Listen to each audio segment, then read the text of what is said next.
Welcome to MYAKKA City. Welcome, welcome. I want to share a great little town very east of the interstate, Manatee County, MYAKKA City, Florida, a very special place, a very quiet and serene place within the state of Florida. It is pretty special and a lot of people really are gravitating toward it for many, many reasons. The solitude, the acreage, and much, much more. It's rich in history as well. So come take a tour of MYAKKA City, Florida with me. I started to film here over at Crane Park, which is right off of a main road. Hopefully you can hear me. It's actually technically closed right now because as you can see, there's a bunch of standing water. So I hope there's not like weird snakes and stuff in here. Alligators? I don't know. Maybe I'll make it out alive. A little bit about MYAKKA City. It is unincorporated. It is located southeastern Manatee County, so east of the interstate. Located in southeast Manatee County, east of the interstate, off of State Road 70, between 70 and State Road 64. And again, I hope you can hear me. I don't know how far into this park I need to go, but nobody's here. So hopefully you can hear me. As of 2010, it had a population of only 6,351 people, and that was up from over 4,200 in the year 2000. I love the history of MYAKKA, and I'm learning kind of as I go too. The name actually derived from an unidentified Native American language, the same word used as namesake for Miami. Interesting. It was actually founded by Frank Earl Knox, who was alive in the 18 to 1900s, so 19th century. In 1915, his original plan was for 91 blocks, each with 10 home sites. How times have changed. The new town also opened its post office the same year, as well as a new school. The school opened November 2nd, 1915, and registered 35 students, and Mr. and Mrs. Carl Park were the first teachers. Then it goes on to say, a retired judge from New Jersey, Knox became interested in the area due to rumors of East-West Railroad to be constructed. He wanted the railroad to track through town, but apparently it was delayed by several floods, like the floods behind me. I don't know if this is from Debbie or what this is from, but it's definitely noticeable, and I'm definitely not supposed to be here, but you know, I'm such a rebel. Fast forward to the 1920s, the Florida land boom was in full swing. Knox responded by issuing a second plan in the town and renaming his company from MYAKKA Fruit Farms to Bradenton Suburban Company, as well as the town streets, for the sake of modernization. Interestingly enough, a 1926 advertisement noted that the new town consisted of 300,000 acres and a population of 250 people. In addition to a railroad station, the town also sported a 4-room school building, massive, with 3 teachers, whoa, plus 2 churches, 3 stores, a warehouse, a hotel, and a large garage. So when you come into MYAKKA City, you'll see like there's a gas station which functions as a grocery gas station, so it's pretty large.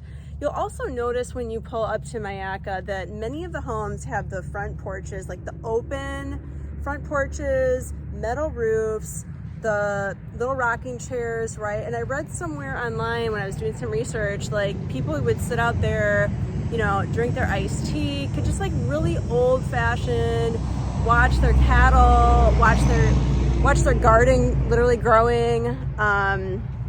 Again, I really hope you guys can hear me.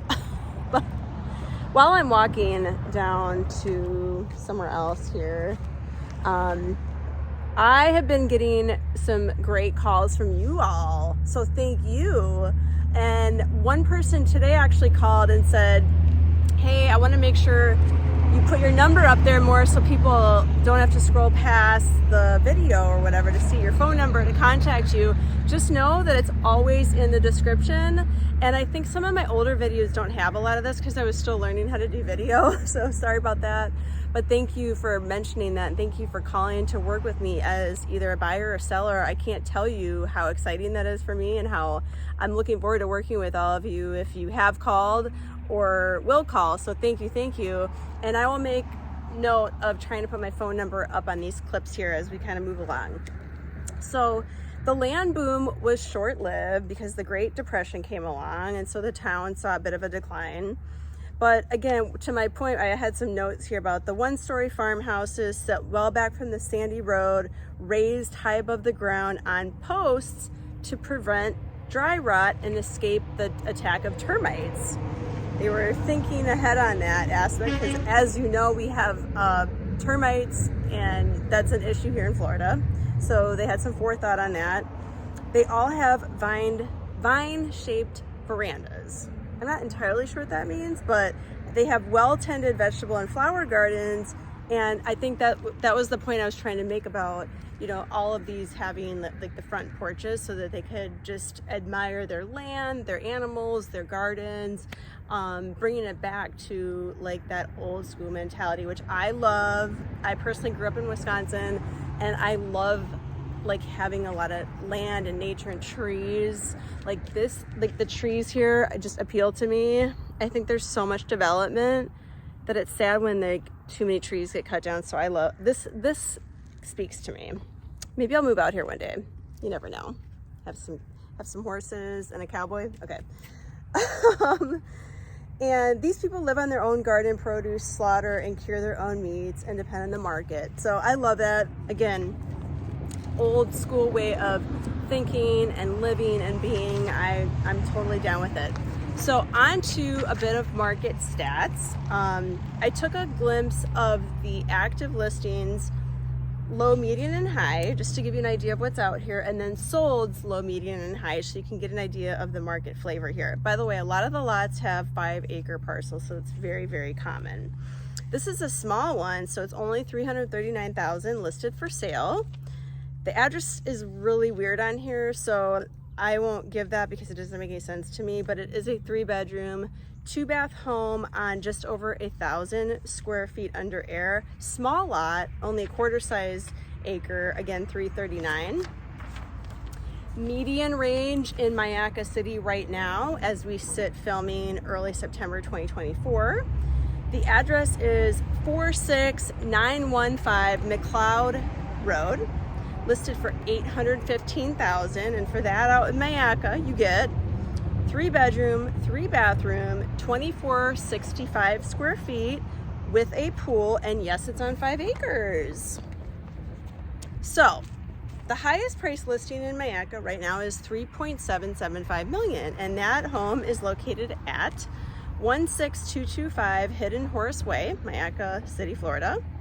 And for that, you get, it's on 21, almost 22 acres. That's amazing. It's a 4-bed, 5.5-bath home built in 2007 with a pool, just over 5,400 square feet. All right, next up, I pulled sold properties over the last 90 days to give you a great idea of the market conditions here. So at the low, we had a house sell for $395,000. I didn't pull vacant land, which is another category. So just properties, which there's no condos out here. So, okay, so that sold for $395,000. That was 4651 409th Street East, MYAKKA. It's a 3-bedroom, 2-bath, no pool, but on 6 acres. Median sold in the last 90 days, sold for $590,000. A little ranch, 3-bedroom, 2-bath home, no pool, just under 1,600 square feet, and on 5.28 acres. 5 acres is very common out here. Okay, and the high price in the last 90 days is sold for $1.075 million. A house, 3-bedroom, 2-bath with a pool. What else can I tell you? 39 acres, almost 40 acres. So there's a lot of land out here, horses, and just, okay, this is not a great example of where I park because you can hear the trucks go by, but when you get back into these homes, it's super quiet. You feel that solitude. You feel like you are kind of far out. You're farther from downtown Sarasota, of course, but if you live out here, you learn to do your grocery shopping on certain days that work for you. There is a grocery store here, and if you need to get in town, you just plan accordingly. And it's just a different lifestyle out here, and I personally, I love that people can be out here, and I love and appreciate this lifestyle very much. So if you have a property out here or you're thinking about buying out here, I would love to talk to you. I could be reached at 941-544-7690 or email me anytime, shaylatwit@gmail.com.